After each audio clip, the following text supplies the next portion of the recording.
Yo, what is up guys, my name is Faris and welcome back to a new video. In this video I'll show you how to fix GTA 5 not launching due to the new battleEye anti-cheat that have been added to the game.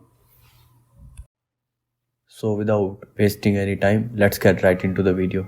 So first of all, what you have to do is to open Rockstar launcher.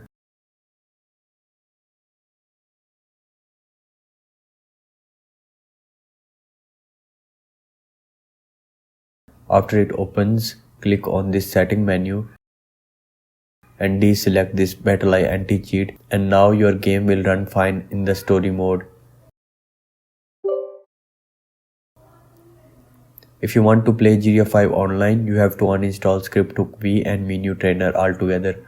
I will add a video link in the description on how to uninstall scripthook V and menyoo trainer to play GTA 5 online.